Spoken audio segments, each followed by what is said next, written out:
Wala akong ginawa. Simpleng sagot at simpleng pagdedepensa sa sarili ni Calista. Matalim na tinitigan ni Shaira si Calista pero hindi siya nagpatinag. Kahit siya ay hindi makapaniwala ng anak ni Vincent at Celeste ay nagkaroon ng ganito karaming pasa. Kung hindi nagkakamali si Calista ay hindi yung simpleng pasa lamang kung hindi galing yun sa kurot. May taong nananakit dito. Ikaw lang ang kasama ni Santino dito. Sa tingin mo, may maniniwala pa sa'yo? Gayong kitang-kita ng mga pasa sa katawan ng bata. Madilim ang mukha ni Shaira habang nag-aakusa kay Calista.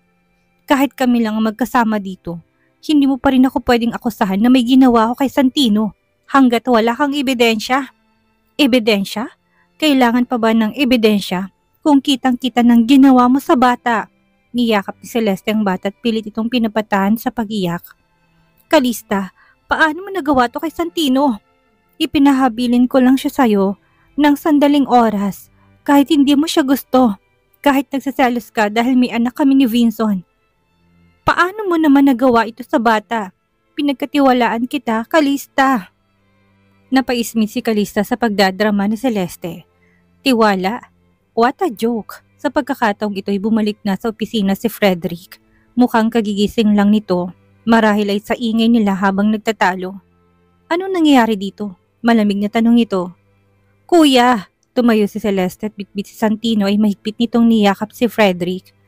Ang atribida na si Shaira ang sumagot kay Frederick dahil hindi makapagsalita si Celeste sa sobra nitong pag-iyak.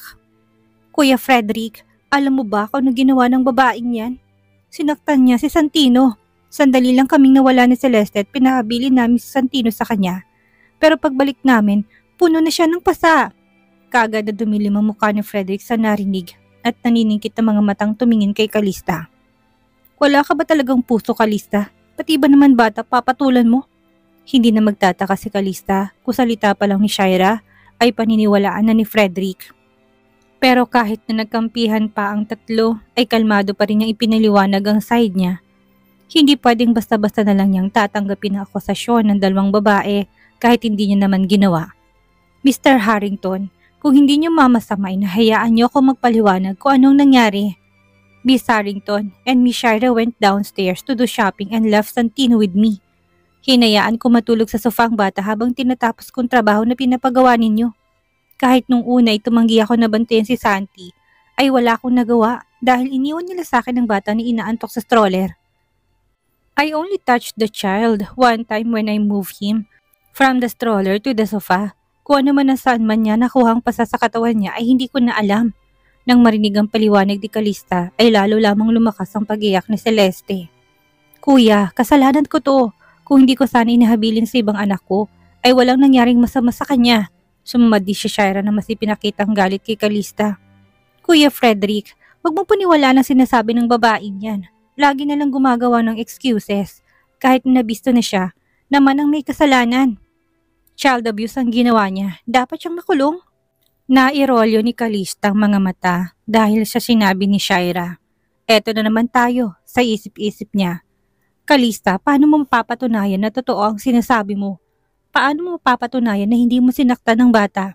Hindi pa rin nawawalang galit sa mukha ni Frederick na muli siya nitong tanungin. Kalmado pa rin si Calista at hindi napakitaan ng pagkabahala dahil alam niya sa sarili niya na wala siyang ginagawang masama. Calista, ginagawa mo ba to dahil nagsiselos ka kay Celeste? Dahil may anak sila ni Vincent. Gustong humalakak ni Calista sa tanong ni Shaira pero pinigilan niya sarili at baka lalo lang siyang gayarahin ni Frederick. Ang alam ko, kapag nakita ng isang inang anak niya na may sugat sa katawan ay agad itong dadalhin sa doktor para matingnan kung anong dahilan at kung anong nararamdaman. Pero sa kaso ni Celeste, mas concerned pa siya kung ako bang may gawa nun sa anak niya kaysa unahin ang kalagayan ng bata. Ganyan ba dapat ng reaksyon ng isang ina? Imbis na tumigil ay lalo lamang umiyak si Celeste sa mga braso ni Frederick. Kuya, kasalanan ko. Kasalanan ko. Hu. Hindi ko na kailangang malaman kung sino may gawa nito kay Santi. Dadaling ko na siya sa ospital. Hindi na nakatiis si Shaira at hinablot itong braso niya at pilit siyang pinaharap dito. Akmang dalapong palad ito sa mukha niya pero kaagad na napigilan niya ni Calista. Hanggat hindi mo napapatunayan na ako may sala, hindi ko hayaang lumapat yung madumi mong palad sa balat ko. Calista, Hindi na kailangan na patunayan dahil alam kong ikaw may gawa ng kay Santino. Ngayon din ay magtatawag ako ng pulis at sisiguraduhin ko na maipapakulong kita. Shaira shouted. Her eyes were sharp as she glared at her. Imbis sa sagutin to ay marahas niyang tinabig ang kamay nito saka kinuha ang phone at hinarap ang kanyang boss. Mr. Harrington, hindi ba't sabi niya ipatunayan ko na hindi ako may gawa ng mga pasa ni Santino? She paused. Tinuro niya ang phone na nakalagay sa cabinet. Hindi ako marunong mag-alaga ng bata, kaya naman bilang patunay kung may mangyari mang masama ay nirecord kong sarili ko. Magmula nang pumasok kami dito sa opisina niyo, hanggang ngayon. Nagsalubong ang kilay ni Frederick sa sinabi niya si Celeste na nakasubsob sa dibdib ng kapatid nito'y kagad na tumayo ng tuwid at hindi makapaniwalang tumingin kay Calista. Lihim na napangiti si Calista na makitang naging reaksyon ni Celeste. Marami na siyang karanasan sa mga ganito, kaya naman hindi na ito bago sa kanya. And she will not be a secret agent of CSS if she is careless. Kinuha ni Frederick ang phone sa nasa cabinet at tinignan ng video. Habang mabilis nitong piniplay ay muling nagsalita si Calista. Mr. Harrington, alalahanin niyo na hindi lang cellphone ko may video dahil may CCTV camera din dito sa opisina niyo. Nang sinabi ni Calista ay nakatutok ang mata niya kay Celeste. Kaya naman, kitang-kita niyang tuluyang pagbago ng mukha nito at biglang huminto sa pag-iyak. Lihim siyang napangiti dahil sa muli natakasan niya kung ano man ang balak na pang-blackmail na gagawin sa kanya ni Celeste. Pero sa kabila nun ay labi siyang nagtaka. Saan nakuha ni Santino ng mga pasa nito? Kitang-kita niya na galing yung sa kuro at batay na rin sa uri ng pasa nito. Bago siya makapagsalita, ay naunahan siya ni Frederick na ngayon ay kumawala na sa pagkakayakap ng kapatid. Celeste, nakita naman natin na walang kasalanan si Calista. Kung ganon, posibleng nakuha niya yun. Bagong pa siya dalhin dito. Pero ang tanong, sino may gawa sa kanya nun? Hindi kaagad makasagot si Celeste sa tanong na yun ng kanyang kuya dahil ang totoo, kasalanan niyang nangyari kay Santino. Sinadya niyang kuritin ng bata hanggang sa makapasa ito at ibaling lahat ng yan kay Calista. Kaya naman pinilit niya itong bantayan si Santino. Pero hindi niya akalaing matalinong gaga at kinuha na ng video ang sarili. Alam niyang hindi gumagana ang CCTV sa opisina ng kuya niya dahil bago pa man niya simula ng plano ay sinira niya na yon.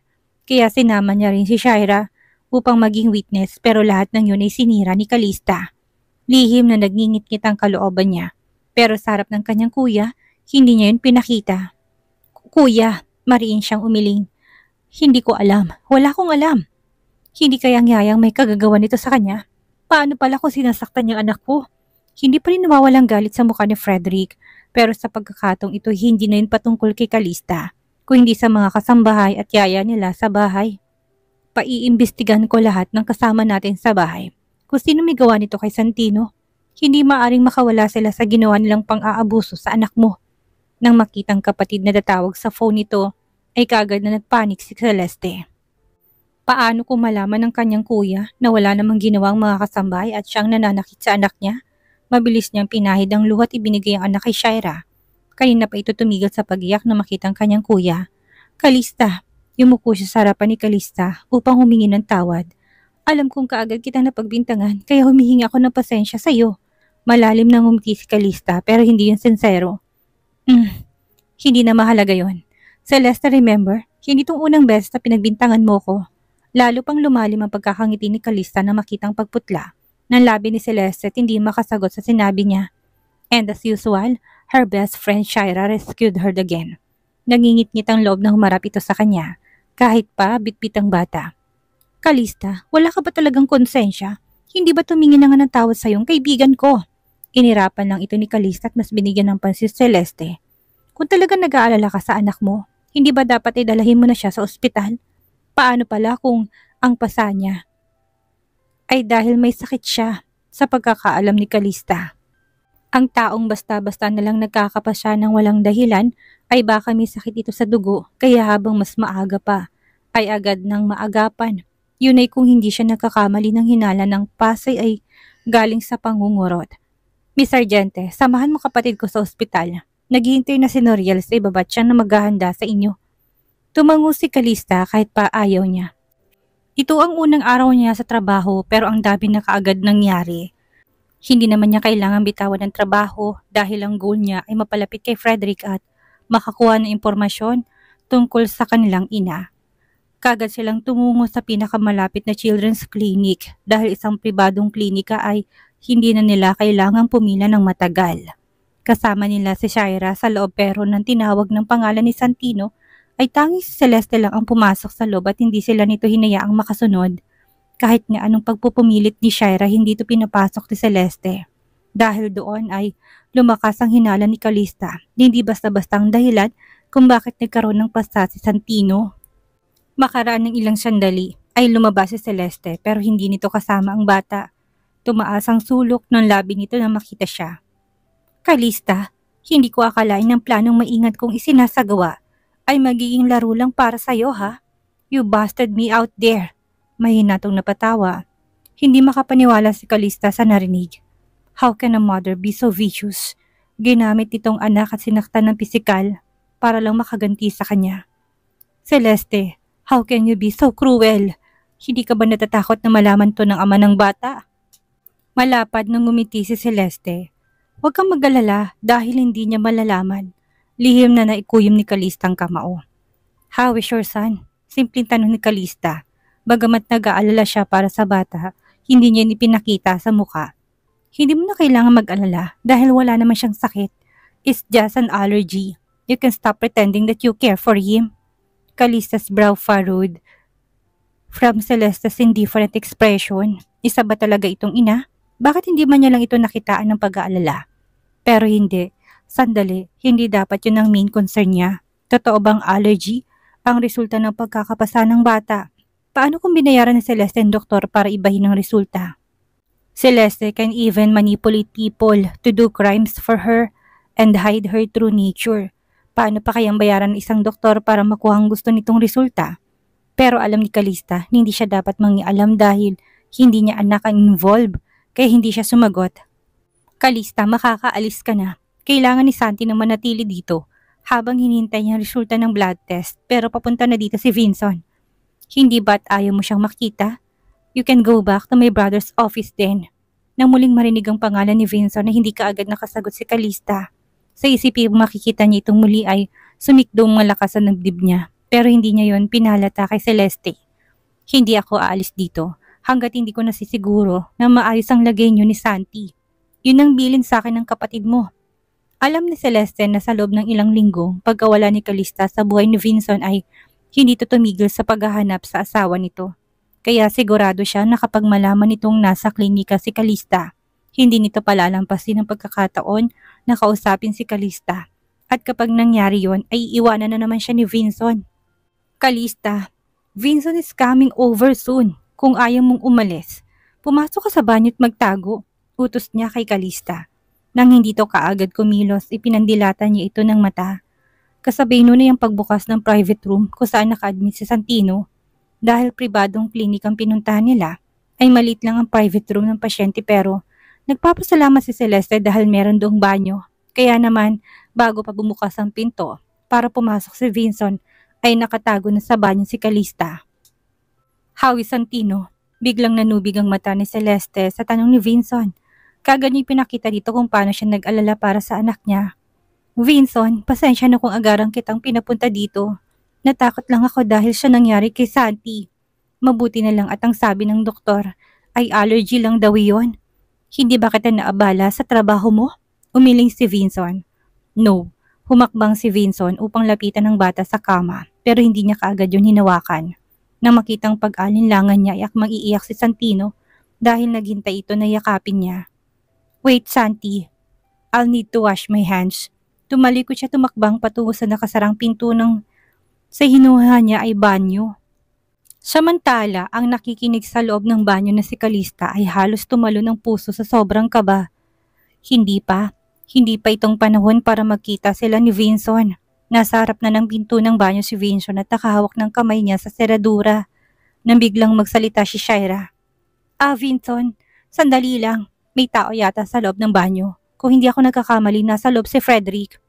Natigil ang akmang pagpihit ni Vincent sa seradura kaya naman humakbang siya patungo sa pinto upang lumabas. May nadaanan siyang banyo sa labas bago doon na lang siya maghugas ng kamay. Ngunit nang bumukas ang pinto'y tumambad sa mukha niyang kakarating lang na si Frederick. Kagad na nagkasalubong ang kilay niya at nang uusig ang tingin na nilingon si Shaira. Celeste, kamusta si Santi? Tanong ng kasalubong. Pero imbis na sagutin ng kapatid ay sa kanya tumingin si Celeste. Your brother is here. Who is in the bathroom then? Vincent asked. Ang boses niya may halong malalim na pagtataka. Batay sa mukha ni na Celeste at Shaira ay may pilit na tinatago ang dalawa. It's Noriel. Kung gusto mong gumamit ng banyo, meron ako nadaan sa labas. Malapit lang dito. Si Frederick ang sumagot sa kanya. Tumango si Vincent na tinuloy ang balak sa paglabas. Vincent, babalik ka pa ba? O dediretso ka na sa business trip mo? Natigil na sa paglalakad si Vincent nang marinig ang tanong ni Celeste. He just wanted to see if the child is alright. At mukhang ayos naman ito kaya hindi niya na kailangan magtagal. Isa pa, maraming taong nagbabantay dito. Hindi na siya kailangan. May hinahabol siyang business trip abroad at gahol na siya sa oras. No, I'll get going now. You take care of yourself and Santino. Malapad nang ngumiti si Celeste. Sigurado siyang naririnig ni Calista ang palitan nila ng usapan ni Vincent at alam niyang kinakatay ng puso nito. Dahil sa selos. Celeste was right. Kinakain na nga ng selos si Calista pero dahil palaban siyang babae ay hindi niya yun pinahalata sa mukha nang makalabas na siya. Dahil nakaalis na si Vincent. Gustuhin man niyang sundan si Vincent upang kausapin to'y pinigilan niya sarili. Hindi niya alam na sabik na siyang makitang asawa. Calista was silent the whole time while the other three kept on talking. Malalim ang iniisip niya kaya hindi niya namalay na kinakausap na pala siya ni Frederick. Miss Sargente, napapitlag si Calista sa malakas sa sigaw ni Frederick at saka lamang bumalik sa kasalukuyan ng isip niya. Yes, boss. Frederick's eyes darkened seeing her in a daze. Iniisip nito ay nakatulala siya dahil sa biglang pagpunta ni Vincent. Well, he is not wrong. Ang sabi ko, ikaw ang sasama ko sa kaarawan ng tiyahin ko bukas. Huwag ka nang tumanggi dahil sa ayot sa gusto mo ay sasamahan mo ko. Parte yon ng trabaho mo bilang sekretarya. Pero, protesta ni Calista. Paano kung magkita sila doon ni Vincent? Wala nang pero. You are coming with me tomorrow. Huwag kang mag-alala. Mr. Alcaraz won't be there. It is a private gathering of the Marcos family. Calista is contemplating. Ayaw niyang pumunta dahil baka magkita sila ni Vincent pero gusto niya ring pumunta dahil sasamantalahin niyang pagkakataon para makilala ang pamilya ng kanyang ina. Pero dahil sinabi ni Frederick na hindi naman pupunta si Vincent ay nambuhayan siya ng loob. Sige Mr. Harrington, I will be your female companion. Upang makahanda siya para bukas ay maaga siyang pinauwi ngayon ni Mr. Harrington para daw makabili siya ng damit na isusuot. Binigyan siya nito ng card na gagamitin niya sa department store na pagmamayari ng pamilya nito para makalibre siya ng isusuot. Maraming damit na maaring isuot sa formal occasion si Calista. Pero dahil nga nagkukunwari siya ay kailangan niya sundin ang bili ni Vincent. Kaya bago umuwi ay dumaan na muna siya sa department store at bumili ng simpleng bestida pero eleganteng tingnan. Sinundo siya ni Thor dahil napapagod na siya na magbiyahe. Malapit niya sila sa paborito niyang paresan. Gusto niyang kumain dahil nag-crave siya. Pero nang dumating sila doon isang pamilyar na figura ang nakita nilang nakaupo doon. Vincent, may hinang bulong ni Calista. Nakita niyang asawa na mag-isang nakaupo sa mesa sa labas ng paresan at naninigarilyo habang malayo ang tingin. May pagkain sa harap nito at ilang bote ng alak. Tila kinurot ang puso ni Calista sa nakitang ayos ng asawa. Humpak ang pisngi at puno ng balbas sa muka. He looked unkempt and messy, but her heart was still beating for him wildly. Boss, is that your husband? Why does he look pitiful? Naikuyom ni Calista ang mga palad at ang pagod na nararamdaman ay tila biglang naglaho nang makitang lalaki. Why is he there? Ang sabi niya kay Celeste ay meron itong business trip na napuntahan. Biglang naalala ni Calista na palagi nilang binibisita ni Vincent ang paresan ito nung magkasama pa sila. Why is he here now? Boss, are you still going down to eat? Thor, asked while still eyeing Vincent. Mariing umiling si Calista. No, let's go home. Pero boss, akala ko ba gusto mo ng Paris? Let's go home. Malamig na sagot ni Calista. Ipinikit niyang mata at inihilig yun sa sandalan ng upuan hanggang sa muling start ni Thor ang sasakyan. Samantala na magangat ng mukha si Vincent, mula sa iniinom na alak ay nakita niyang kararating lang ng sasakyan.